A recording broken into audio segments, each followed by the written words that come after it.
Okay, now we're going to look at the cardiac conduction pathway, and I may draw when we get in through this lecture, or I may just wait till we get into class, the online class, and do it then, just so you can kind of see how the conduction pathways work, because I do a better job when I can explain as I'm actually drawing it. But let's see what happens. We'll give it a shot.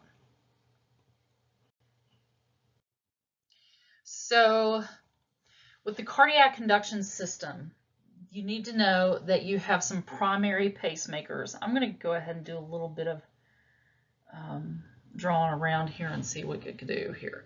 All right, so it's going to start out with the, why is this not drawing? There we go.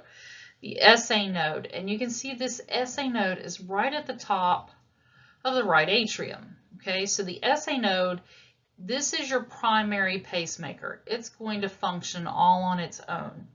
Now, we would be very remiss if we didn't have backup mechanisms in place. It's just like if you're involved, if you live somewhere where you get a lot of storms, whether it be a hurricane or whatever like that, or maybe your power goes out often, you want to make sure you have a generator. So you have to have a backup generator, and our heart has those already in place. So our first and primary pacemaker is going to be this SA node. The secondary, and this means sinoatrial, by the way, the second node is going to be the AV node. So that is right down here, and you'll see that AV node sits between the atrias and also the ventricles. So you're looking at it sitting right between the atria and the ventricle. You can almost say this is the junction between the atria and the ventricles. So that's the AV node, atrioventricular, kind of makes sense, right? So the sinoatrial node, that's our primary pacemaker. This guy's our backup mechanism. So if this guy, for whatever reasons, if he should stop and not work anymore, the AV node will kick in and do its thing, the atrioventricular node. Now, if the AV node doesn't work, there's another little structure really close, and there's really no big node. You know how these guys here have big nodes? There is no node here, but this is what it's called. This is the AV, or the bundle of His, as it's known. So you have the SA, the AV, and then you have this bundle of His. And this bundle of His is the next place to kind of take over. Now, if the SA node and the AV don't work and the bundle of His doesn't take over, then you have one final area where your body can produce its own electrical impulse, and that is down here in the Purkinje fiber. So we're looking at these guys out here, and it's throughout on both sides. Okay, so don't feel like it's just the one spot. It's those Purkinje fibers. So you have the SA, the AV, and the bundle of His, and then you have the Purkinje fibers. And I really do see myself stopping and drawing here in a hot minute. But anyway, let's see what happens. So here's what you need to know. The SA node is your primary pacemaker. I've beat that into you now. Sinoatrial node. It should fire at a rate of 60 to 100 beats per minute. That term is called an intrinsic rate. So its intrinsic firing rate, the rate it should fire at, should be 60 to 100. Now, just with anything else, you can imagine that you can influence it one way or another. So if you gave your SA node a Valium, I'm just being sarcastic here, but if you gave it a Valium, it would slow it down, right? But if we gave it a Red Bull, it's going to speed it up. So that's where you end up with like sinus brady or sinus tach. And it's all based on that intrinsic rate of 60 to 100. So anything less than 60 would be bradycardia. If it's over 60, it's tachycardia. And then we'll get to 150, and that's really a big deal. And we'll talk about that later. But the SA node is our primary pacemaker mode. He is the one that is in charge of the entire ship. He wants to make sure that that entire heart pumps in a nice coordinated contraction. Remember, it's all about that nice coordinated contraction. So it's going to do its job. In the event that it does not function well and it says, screw you, I quit, then you do have that AV node. And you can see that atrioventricular node as it sits here in the picture. it has an intrinsic rate of 40 to 60. So think about that. The SA node was 60 to 100. So it's going to sit there and it's going to look up and it's going to be like, okay, it should do it any time now. Oh, okay, here it comes. But if it doesn't, it will fire at a rate of 40 to 60 beats per minute. That is its intrinsic rate.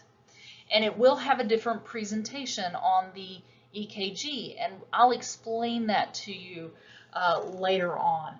But this is also, and you can kind of see here in the picture, I'm going to try to pull up my there we go. You can kind of see in the picture, this is the meat. It's like the junction between the atria and then those ventricles. So this is kind of like that junction. So that's why they call it the junction. And that'll be important when you're learning how to deal with EKGs also. Let me get over here where I can actually move my slide forward. And then if that AV node should fail, then you do have the bundle of His.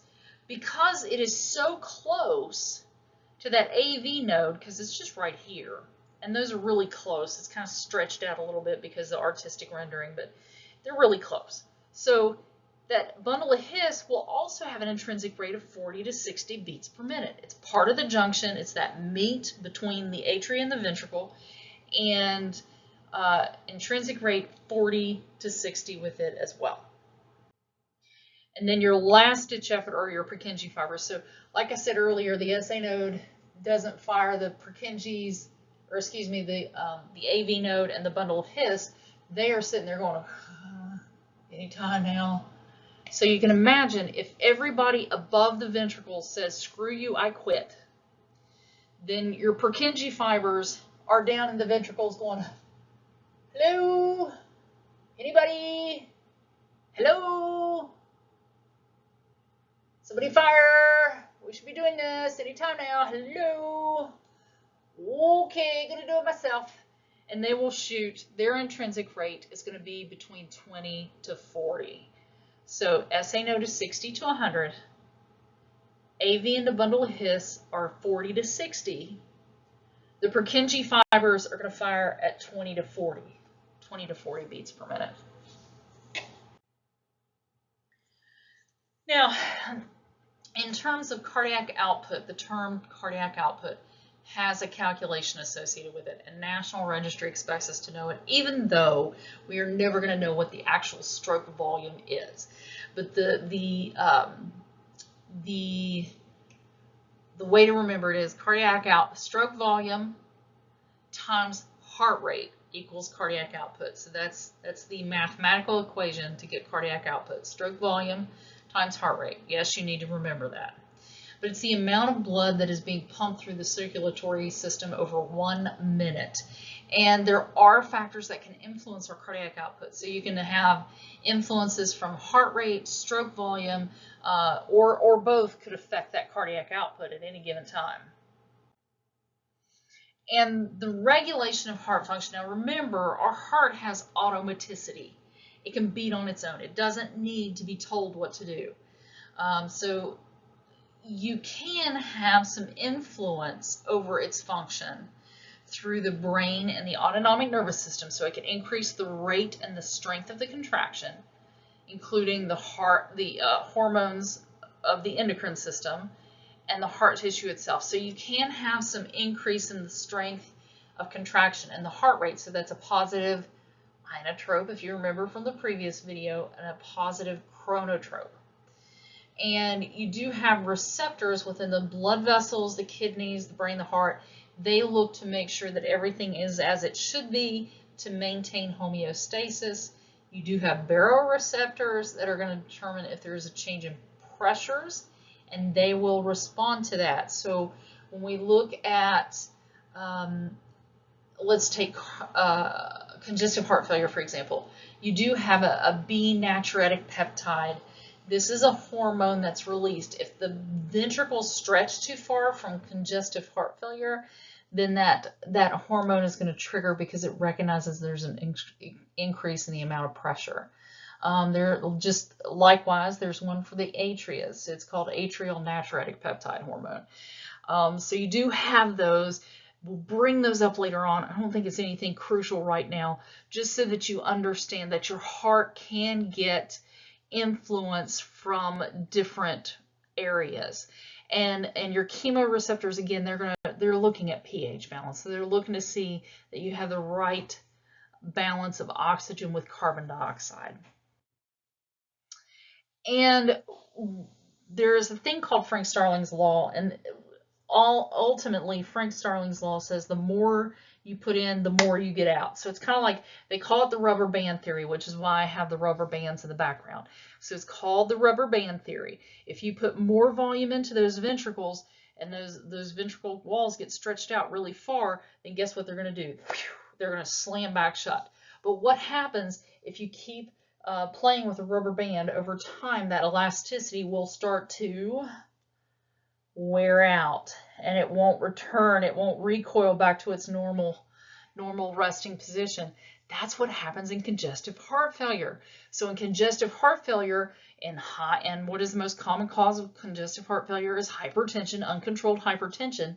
So we've got this constant more in, more out. We're taking that rubber band, we're stretching the wall, slinging it back, stretching the wall, slinging it back, and we're doing that over and over and over and over and over again. Eventually the elasticity wears out, and then all of a sudden you have a heart that those ventricles don't collapse all the way down. They don't recoil. So you start having blood back up the system because it can't contract like it used to. It wears out. So that's just a really good way to kind of think about the function of the heart and the Frank Starling's law, more in, more out. And we will cover the next unit, which is a little bit more about the heart, but instead of looking at the pump, we're going to be looking at the pipes and the fluid. So until next time.